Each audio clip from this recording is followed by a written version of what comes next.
അതെ, രാഹുൽ മാങ്കൂട്ടത്തിൻ്റെ ഗർഭചിത്ര സ്റ്റോറിയോ അതോ യാഥാർത്ഥ്യമോ അതിൽ ഇതുവരേക്കും ആരും ഒരു തീർപ്പ് കൽപ്പിച്ചിട്ടില്ല. അതിനു വേണ്ടിയിട്ട് വെയിറ്റ് ചെയ്യേണ്ടി വരുന്ന സ്ഥിതിയാണിപ്പോൾ. അതെന്തോ ആയിക്കോട്ടെ, ഈ പറയുന്ന ന്യൂസൊക്കെ ഇനിയിപ്പോൾ വെള്ളത്തിൽ വരച്ച വര പോലെ ആകുമോ എന്നാണ് ഇപ്പോൾ സംശയം. എൻ്റെ സംശയമാണ്, പക്ഷേ സാധ്യത കൂടുതലുണ്ട് എന്നാണ് ഇപ്പോൾ കിട്ടിയ വിവരം. അങ്ങനെയാണ് എന്നുണ്ടെങ്കിൽ ഇതുവരെ നിന്നെ ശപിച്ച നാവ് കൊണ്ട് ഇനിയുള്ള കാലം നിന്റെ നന്മയ്ക്ക് വേണ്ടി പ്രാർത്ഥിച്ചോളാം മോനെ ഞാൻ. ഇതായിരിക്കും എല്ലാവരുടെയും അവസ്ഥ. മാധ്യമങ്ങളെല്ലാം തന്നെ ഇപ്പോൾ രാഹുലിനെ വെച്ചിട്ടാണ് ജീവിക്കുന്നത്. ഞാൻ ഉദ്ദേശിച്ചത് മറ്റൊന്നുമല്ല കേട്ടോ, ഈ റേറ്റിങ്ങിൻ്റെ കാര്യമാണ് ഉദ്ദേശിച്ചത്. ചാനൽ റേറ്റിംഗ് ഉണ്ടല്ലോ, അത്. മാധ്യമങ്ങളിലൂടെ അല്ലെങ്കിൽ സോഷ്യൽ മീഡിയയിലൂടെ കിട്ടുന്ന വിവരങ്ങളാണല്ലോ ഇപ്പോൾ എല്ലാത്തിനും അടിസ്ഥാനമായി എല്ലാവരും കാണുന്നത്. അവിടെ ഉദ്ദേശിച്ചത് നമ്മുടെ ചാറ്റിങ്ങിൻ്റെയും മറ്റും കാര്യമാണ്. സോഷ്യൽ മീഡിയ എന്ത് പറയുന്നോ അതാണ് സത്യം എന്ന് വിശ്വസിക്കുന്ന ജനതയാണിപ്പോൾ.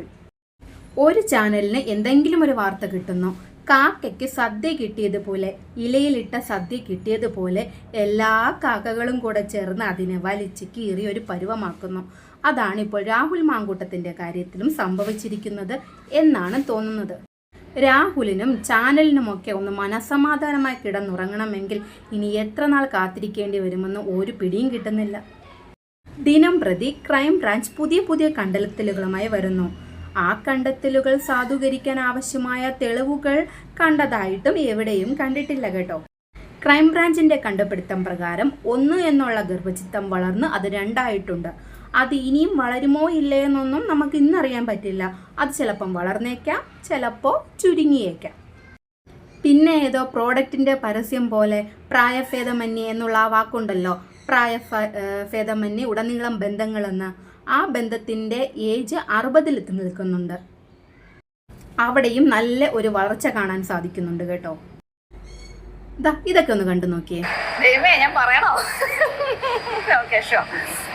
ഒരു ലേഡി എന്നുള്ള നില എനിക്ക് പറയാനുള്ളതെന്ന് പറഞ്ഞാൽ, ഒരു കൊച്ചുകുട്ടി, ഒരു ബിലോ 18, ആ കൊച്ചിങ്ങനെ പറയുകയാണെങ്കിൽ അതിലൊരു അർത്ഥമുണ്ട്. എൻ്റെ ആ കൊച്ചിനൊന്നും അറിയത്തില്ല. Maybe she can be misled അല്ലേ? ഒരു ലേഡി, നമുക്കെല്ലാം അറിയാം, എല്ലാം അറിഞ്ഞിട്ട് പിന്നെ എന്തെങ്കിലും സംഭവിച്ചിട്ട് ഞാൻ പീഡിപ്പിച്ചു എന്ന് പറയുമ്പോഴത്തേക്ക് അതിൽ I don't think there is a genuinity in that അല്ലേ? അവർക്ക് എല്ലാ കാര്യങ്ങളും അറിയാം. പിന്നെ നമ്മുടെ സൊസൈറ്റിയിൽ ആണുങ്ങൾ അങ്ങനെയാണ് കേട്ടോ. They will try to trap us in so many ways. വീഴാതിരിക്കുന്നതാണ് നമ്മുടെ റെസ്പോൺസിബിലിറ്റി അല്ലേ?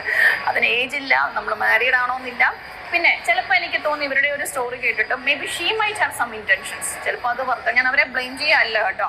ചിലപ്പോൾ ഒരു പക്ഷേ ഹീസ് ഇൻ പൊളിറ്റിക്സ്, ഒരു MLA ആണ്. അപ്പോൾ ചിലപ്പോൾ എന്തെങ്കിലും പ്രോമിസസോ എന്തെങ്കിലും കൊടുത്തു. ചിലപ്പോൾ പുള്ളിക്കാരുടെ ഒരു സെക്കൻഡറി ഗെയിൻ ചിലപ്പോൾ പ്രതീക്ഷിച്ച് കാണും. എനിക്കിതിനെപ്പറ്റി വലിയ ഐഡിയ ഇല്ല. സോ എൻ്റെ ഒരു as A woman I feel that ചിലപ്പോൾ അത് വർക്കൗട്ട് ആവാതിരുന്നപ്പം ആസ് യൂഷ്വൽ പീഡിപ്പിച്ചതൊന്നും അല്ലല്ലോ, കൺസേൺ കൂടാതെ ഒന്നും സംഭവിക്കത്തില്ല അല്ലേ?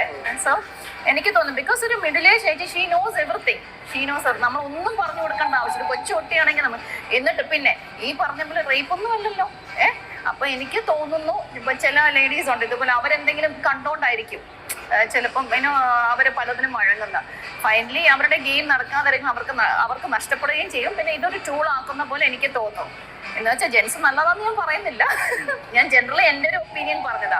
ഒരു കൊച്ചുകുട്ടിയാണെങ്കിൽ ഡെഫിനറ്റ്ലി വി ക്യാൻ സേ അതൊരു പീഡനമാണെന്ന് നമുക്ക് പറയാം. ഇതൊക്കെ അനുസരിച്ചിട്ടാണെങ്കിൽ അവരൊക്കെ, ഈ സ്ത്രീകളൊക്കെ എന്തെങ്കിലും കാര്യസാധ്യത്തിന് വേണ്ടിയിട്ട് രാഹുൽ മാങ്കൂട്ടത്തിനെ സമീപിച്ചെന്നും അതിനു വേണ്ടിയിട്ട് അവർ വഴങ്ങിക്കൊടുത്തെന്നും പിന്നെ അതൊരു പ്രശ്നമായി തീർന്ന ടൈമിൽ അത് പീഡനമായെന്നും ഗർഭചിത്തമായെന്നും ഒക്കെ വന്നതായിരിക്കാം. അങ്ങനെയാണെങ്കിൽ ഈ 60 വയസ്സുള്ള സ്ത്രീകളുടെ കാര്യമോ? അതെന്താ, അവർ ഈ വാർദ്ധക്യ പെൻഷന് വേണ്ടിയിട്ട് ഫോം ഫില്ല് ചെയ്യാനോ മറ്റോ പോയതായിരിക്കുമല്ലേ? അല്ല, ഈ 60 വയസ്സ് പ്രായപരിധി പറഞ്ഞതുകൊണ്ട് പറഞ്ഞെന്നാണ് കേട്ടോ. നമുക്കറിയില്ല സത്യം എന്താണെന്ന. വാർദ്ധക്യ പെൻഷനോ കാര്യസാധ്യതയോ എന്തോ. ഇവിടെ ഞാൻ ആരെയും ബ്ലെയിം ചെയ്യുന്നതല്ല. അറ്റ്ലീസ്റ്റ് ആ പെൺകുട്ടികൾ ക്രൈംബ്രാഞ്ചിൻ്റെ മുന്നിലെങ്കിലും ഹാജരാകുകയും അവരുടെ പരാതി ബോധിപ്പിക്കുകയും ചെയ്താൽ ബാക്കിയുള്ളവർക്കൊരു സമാധാനമായി. അറ്റ്ലീസ്റ്റ് വെറുതെ എന്തിനാ ആൾക്കാരെ കുറ്റം പറയുന്നത് എന്ന് കരുതാമല്ലോ. ഇരയുടെ നേരിട്ടുള്ള പരാതിയാണ് നമുക്ക് മുഖ്യം. അതിൽ തന്നെയായിരിക്കും അന്തിമ തീരുമാനവും ഉണ്ടാവുക. രാഷ്ട്രീയത്തിൽ മാത്രമല്ല കേട്ടോ, എല്ലായിടത്തും ഉണ്ടാവും ഈ കോഴികളൊക്കെ. അതിപ്പോൾ സ്ത്രീകളായിട്ടും പുരുഷന്മാരായിട്ടും അങ്ങനെ പല വിധത്തിൽ ഉണ്ടാകും. നമ്മുടെ ടോപ്പിക് അതല്ലല്ലോ ഇപ്പോൾ. പിന്നൊന്ന് FIRന്റെ കോപ്പി കിട്ടിയിട്ടുണ്ടെന്ന് പറയുന്നുണ്ടല്ലോ. അതിലുള്ള കുറച്ച് പോയിന്റ്സ് ഒന്ന് കണ്ടു നോക്കിയേ. രജിത്ത്, 10 പരാതികളാണ് ക്രൈംബ്രാഞ്ച് അന്വേഷണ സംഘത്തിൽ പോലീസിന് ലഭിച്ചത്. വിവിധ തലങ്ങളിലായി, അത് സംസ്ഥാന പോലീസ് മേധാവിക്ക് മുതൽ മറ്റു വിവിധ ഉദ്യോഗസ്ഥർക്ക്, സിറ്റി പോലീസ് കമ്മീഷൻ അടക്കമുള്ള പല ഉദ്യോഗസ്ഥർക്കായി 10 പരാതികളാണ് പോലീസിന് ലഭിച്ചത്. അതെല്ലാം ചേർത്താണ് ക്രൈംബ്രാഞ്ച് FIR രജിസ്റ്റർ ചെയ്ത് 10 പരാതികളും ഒരുമിച്ച് അന്വേഷിക്കുകയാണ്.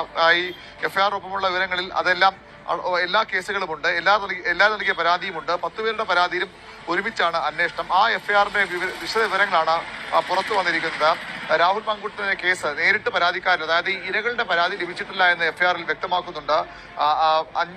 3 കക്ഷികളായാണ് മറ്റുള്ളവരെ ഇതിൽ ചേർത്തിരിക്കുന്നത്. BNS 78(2), 351 പോലീസ് ആക്ട് 120 തുടങ്ങിയ വകുപ്പുകൾ പ്രകാരമാണ് രാഹുൽ മാങ്കൂട്ടത്തിനെതിരെ FIR രജിസ്റ്റർ ചെയ്തിരിക്കുന്നത്. സ്ത്രീകളെ സാമൂഹ്യ മാധ്യമങ്ങളിൽ പിന്തുടർന്ന് ശല്യം ചെയ്യൽ, ഗർഭഛിദ്രത്തിന് നിർബന്ധിച്ച് സന്ദേശം അയച്ചു, ഫോണിൽ സ്ത്രീകളെ ഭീഷണിപ്പെടുത്തി തുടങ്ങിയ കുറ്റങ്ങളാണ് ഈ FIRൽ രാഹുൽ മാങ്കൂട്ടത്തിനെതിരെ ആരോപിച്ചിരിക്കുന്നത്. ഇതിൽ തന്നെ കൃത്യമായി ഇരകളുടെ പരാതി ഇല്ല എന്നുള്ളത് ഈ FIRലും വ്യക്തമാക്കുന്നുണ്ട്. ഇതൊക്കെയാണ് രാഹുൽ മാങ്കൂട്ടത്തിന്റെ പേരിലുള്ള FIRലെ പോയിന്റ്സുകൾ. തെളിവ് ശേഖരിക്കലും മൊഴിയെടുക്കലും ഒക്കെ കഴിഞ്ഞ് ഒടുവിൽ രാഹുൽ കുറ്റവിമുക്തനാണ് എന്നൊരു സ്ഥിതി വന്നാൽ അറിയില്ല, രാഹുൽ സപ്പോർട്ടേഴ്സിന് അങ്ങനെ കാത്തിരിക്കാം, അങ്ങനെ വിശ്വസിക്കാം. പൂർവാധികം ശക്തിയോടെ പേരും പെരുമയോടും കൂടി രാഹുൽ തിരിച്ചു വരാനുള്ള ചാൻസും നമുക്ക് തട്ടിക്കളയാൻ പറ്റില്ല കേട്ടോ. ഗർഭചിത്തം ചെയ്യാൻ വേണ്ടിയിട്ട് നമ്മുടെ പെൺകുട്ടികൾ ബാംഗ്ലൂർ വരേക്കും പോയി എന്ന് പറഞ്ഞതിൽ നിന്നാണ് ഞാനിങ്ങനെ ചിന്തിക്കാൻ കാര്യം. എന്താ, നമ്മുടെ കേരളത്തിലെ ആരോഗ്യക്ഷേമ വകുപ്പിൻ്റെ ഒരു ഹോസ്പിറ്റലും ഇങ്ങനെ ഇതിനുള്ള സൗകര്യങ്ങളോ ഒന്നുമില്ലാതുണ്ടോ? നിങ്ങൾക്കും ചിന്തിക്കാം. നമ്മുടെ മറുനാടൻ മലയാളിയുടെ ഈ ന്യൂസ് ഒന്ന് കേട്ടു നോക്കിയേ. ആഴ്ചയായിട്ടും രാഹുലുമായി ബന്ധപ്പെട്ട ഒരു തെളിവും പുറത്തു വന്നിട്ടില്ല. പക്ഷെ എന്നിട്ടും എല്ലാ ദിവസവും രാഹുൽ മാങ്കൂട്ടത്തിലുമായി ബന്ധപ്പെട്ട വാർത്തകൾ വന്നുകൊണ്ടിരിക്കുന്നു. ഓരോ മാധ്യമങ്ങളും അവരുടെ ഇഷ്ടത്തിനനുസരിച്ച് വാർത്തകൾ സൃഷ്ടിക്കുകയാണ് എന്ന് പറയേണ്ടിയിരിക്കുന്നു. ഇത്രയേറെ ശക്തമായ ആക്രമണം രാഹുൽ നേരിടുന്നത് 3 കാരണങ്ങൾ കൊണ്ടാണ്. ഒന്ന്, രാഹുൽ ഒരു പഞ്ചാരക്കുട്ടൻ തന്നെയാണ്. രാഹുലിന് അത്യാവശ്യം പെൺകുട്ടികളുമായി ബന്ധമുണ്ട് എന്നതൊരു യാഥാർത്ഥ്യമാണ്. അതാണ് പ്രഥമമായ കാരണം. 2, CPM-ഉം BJP-യും ഒരുപോലെ ശക്തനായ രാഹുലിനെ ഭയപ്പെടുന്നു. രാഹുൽ മാങ്കൂട്ടത്തിലിന്റെ ചാനൽ ചർച്ചകൾ, രാഹുൽ മാങ്കൂട്ടലിന്റെ ചാട്ടുളി പോലുള്ള വാക്കുകൾ, മുഖ്യമന്ത്രി പിണറായി വിജയനെ പോലും വെല്ലുവിളിക്കാനുള്ള ധൈര്യം, ഏത് തെരഞ്ഞെടുപ്പിനെയും നേരിടാനുള്ള സാങ്കേതിക വൈദഗ്ധ്യം, ഇതൊക്കെ രാഹുൽ ഒരു ഫ്യൂച്ചർ ത്രെട്ടായി ഇവർക്ക് ഫീൽ ചെയ്യുന്നു. അതുകൊണ്ട് അത്തരം നേതാക്കളെ മുളയിലെ നുള്ളണം എന്നുള്ള അവരുടെ ഭാവം. 3-മത്തത്, കോൺഗ്രസ് പാർട്ടിക്കുള്ളിലെ ഗ്രൂപ്പ് വഴക്കും പകയുമാണ്. യൂത്ത് കോൺഗ്രസിനുള്ളിലും പാർട്ടിക്കുള്ളിലുമൊക്കെ രാഹുലിനെതിരെ ശക്തമായ വൈരാഗ്യമുള്ളവരുണ്ട്. രാഹുൽ രാജിവെച്ചൊഴിഞ്ഞാൽ ആ സീറ്റ് കിട്ടും എന്ന് മോഹിക്കുന്നവർ, രാഹുൽ യൂത്ത് കോൺഗ്രസ് പ്രസിഡന്റ് സ്ഥാനം ഒഴിഞ്ഞതോടെ ആ സീറ്റിന് വേണ്ടി മോഹിക്കുന്നവർ, രാഹുലിനെ വെട്ടിവീഴ്ത്തിയാൽ അതിന്റെ ക്രെഡിറ്റ് കിട്ടി സീറ്റ് കിട്ടും എന്ന് കരുതുന്നവർ, അങ്ങനെ ഒരുപാട് പേരുണ്ട്.